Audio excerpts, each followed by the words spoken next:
Hello ma'am ma'am आई दुर्गा पूजा की video पुरगा लाक्चरे मैम साउनुको आई वीडियो थेंगना थेंगना पुरगा लाइएना अदो मैम आई हौजिक खुनगी मानधोपतनीबको अदो आगांसिंगसु जगोई सारी हाइदि कुमारी सिंगसु डांस तौनरी अदुसु येंगहलके हौजिक संदागी आरती तौरनी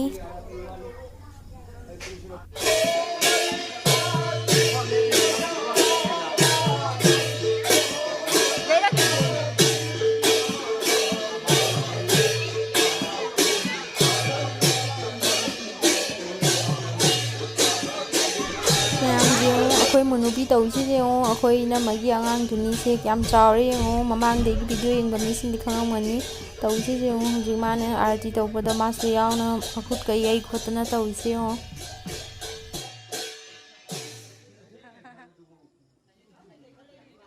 हुजिक कुमारी मु डांस तौरनी अदु येंगहलके कुमारी मंगाना डांस तौरनी मैम कुमारी ने जगोई साबसे आइना साउंड जे मुथना थम्मीबको कॉपीराइट लाकनी आइना अदो जेंगो मैम हुजिक आगांसिंग जगोई सानारी अदुगा अखोई ममांगदा अखोई मुनुबीसु लैसे येंगो ममाना पिसा थाबा चंगिबसिगा जेंगना लैसे येंगो मासु जगोई सानिंगमनादि लोइरबनेबा ममागा अदुगा मांदौगा फमे मांदौसिना अखोई नमगी मनेम्बोंगनेबा अदो माकन उइ लेमने मैम आइना इसैसे खतंगदि यांगहल्लेबको कॉपीराइट लाकनी आइना अदुना येंगो मैम अखोई मुनुबीसे येंगोने बेग से कमाइना यालिनो जेंगो मपोकी बेगनेबा अदो माना पाई पाइदनाने सगंदका जानसंदना ममाने स्कूल चटपदा उबदो बेग से सुमाइना जाले अदो मा खंगनेबा अदुगिनीने तौइसे जेंगो मासु जगोइदि सानिंगमना लोइरबनी सिबना मैम मागी चुटकी से आइना फाबिरेइनी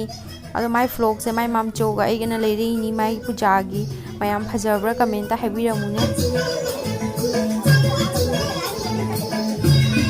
तौइसे जेंगोने बेग जानसंदा खोचंदना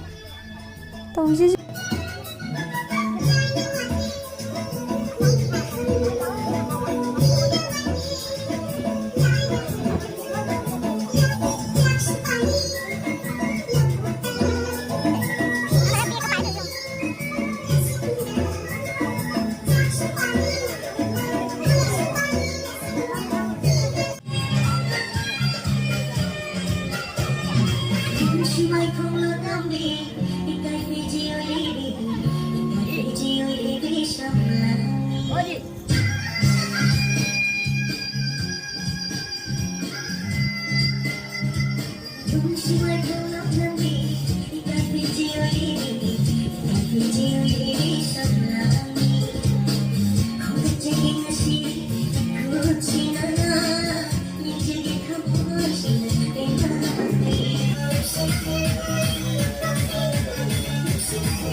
The next day. अखोई अमु अयुक्ता लाई खरंबा लाई लागा अइसु सोंदा फमना लेयेबको अदा वीडियो सिबुदे नुपाना लौरेनी सिगना हेरुक सेमनरी को तंगला कईका सेमनरी सोंदना अखोई नमा भामुना सोली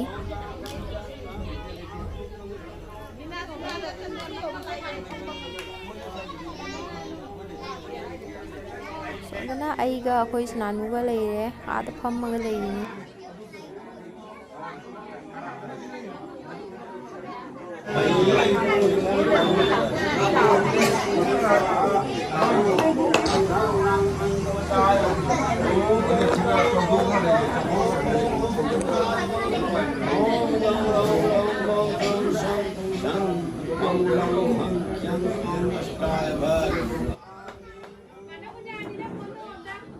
The next day. ꯉꯁꯤꯅ ꯕꯣꯔ ꯑꯆꯧꯕ ꯅꯨꯃꯤꯠꯅꯤ ꯃꯌꯥꯝ ꯚꯥꯃꯣꯟꯅ ꯇꯥꯗꯣꯒ ꯑꯩꯈꯣꯏ ꯅꯝꯃꯒ ꯁꯣꯜꯂꯤ ꯑꯗꯩ ꯃꯣꯏ ꯑꯁꯤꯒ ꯂꯐꯨ ꯈꯥꯔꯒ ꯖꯩꯒ ꯇꯧꯕꯒꯤ ꯁꯦꯝꯕ ꯍꯧꯒꯠꯂꯦ ꯅꯝꯃꯒ ꯇꯥꯗꯣꯒ ꯁꯣꯟꯕꯒꯤ ꯍꯧꯖꯤꯛ ꯐꯝꯅ ꯂꯩꯈ꯭ꯔꯦ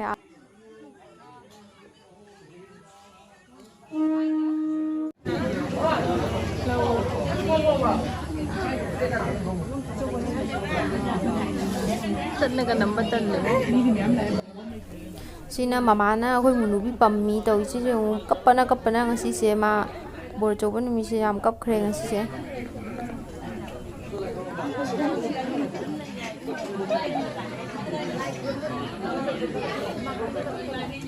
1 hour later. ꯍꯧꯖꯤꯛ ꯖꯩꯒ ꯂꯣꯏꯅ ꯀꯨꯃꯥꯔꯤꯁꯦ ꯍꯧꯖꯤꯛ ꯃꯈꯣꯡ ꯍꯥꯝꯕꯤꯅ ꯂꯣꯏꯔꯦ ꯃꯈꯣꯡ ꯍꯥꯝꯕꯤ ꯑꯩꯒ ꯅꯝꯃꯒꯅ ꯃꯈꯣꯡ ꯍꯥꯝꯕꯤꯔꯦ ꯑꯩꯈꯣꯏ ꯇꯥꯗꯣꯒ ꯑꯗꯨꯒ ꯑꯩꯈꯣꯏ ꯅꯨꯄꯥꯒꯅ ꯀꯨꯃꯥꯔꯤ ꯊꯥꯡꯕꯤꯔꯦ ꯍꯥꯝꯕ ꯂꯣꯏꯔꯒ ꯑꯗꯨꯒ ꯁꯤꯒ ꯂꯦꯞꯍꯜꯂꯦ ꯑꯗꯨꯒ ꯑꯩꯒ ꯑꯩꯈꯣꯏ ꯅꯝꯃꯒꯅ ꯂꯇꯥꯃꯨꯛ ꯊꯥꯕꯤꯔꯦ ꯑꯗꯣ ꯍꯧꯖꯤꯛ ꯑꯩꯈꯣꯏ ꯀꯨꯃꯥꯔꯤꯗ ꯄꯣꯠ ꯆꯩ ꯀꯠꯂꯅꯤ ꯌꯦꯡꯃꯤꯟꯅꯁꯤ ꯃꯌꯥꯝ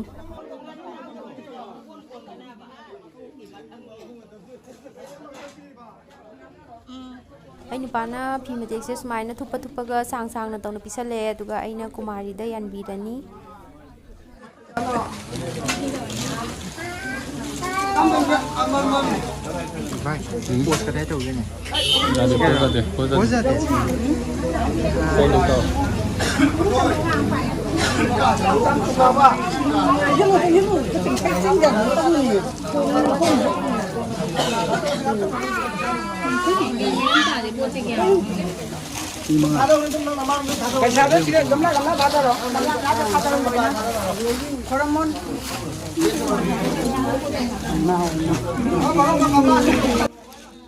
ꯀꯦꯛꯁꯤꯗꯤ ꯁꯨꯝ ꯒꯝꯂꯥꯁꯤꯒ ꯑꯗꯨꯝ ꯍꯥꯞꯄꯅꯦꯕ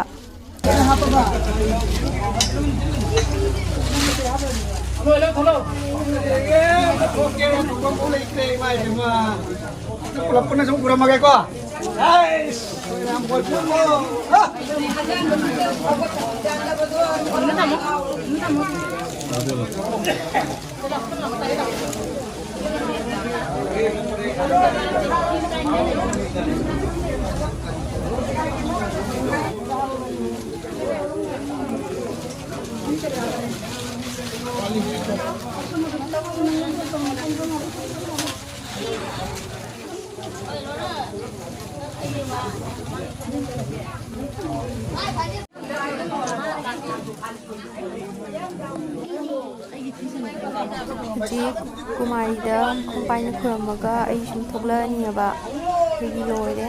ꯍꯧꯖꯤꯛ ꯄꯩꯁꯥ ꯊꯥꯗꯅ ꯈꯨꯔꯝꯃꯦꯕ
Aku berdiri saja di wabah.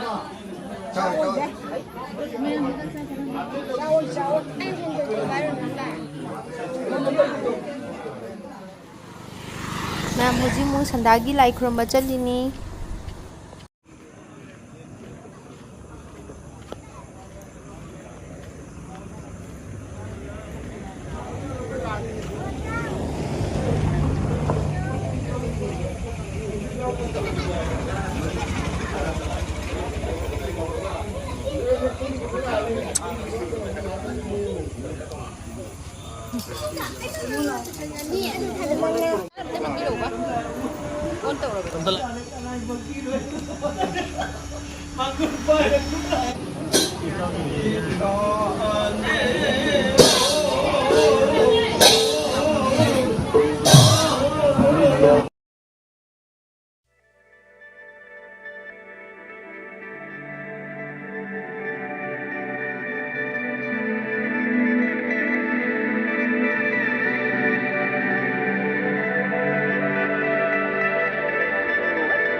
Siga hawdana moy sanami na lerami siga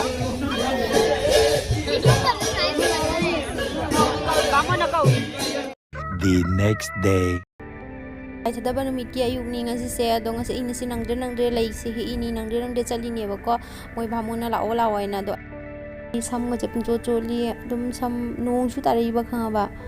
do lai khara di hekle Hujik lai som leure akhoi na moi dikli siba akhoi na maga mama ga hirik se na lerame ai na puba lai se na lerame hirik se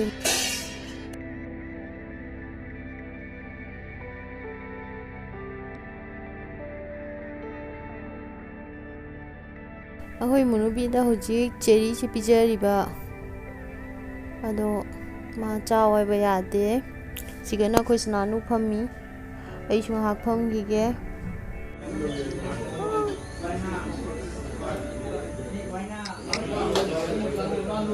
A few moments later. Ma'am ai keno ming halake yong khoi munubi na tawi si jong agorpati m pairaga tawi si jong ma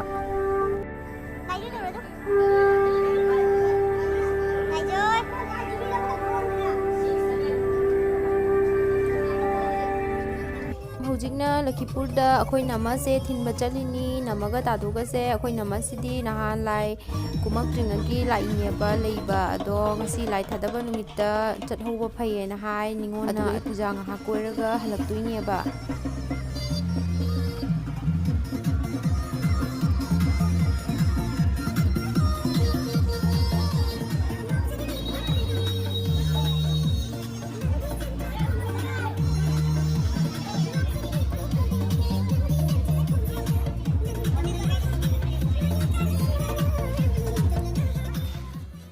Puda puja change puja do khoi pham na leire yam na ka chatte da dum phamaga mi jeng na khona sum leire ngahang mu chatle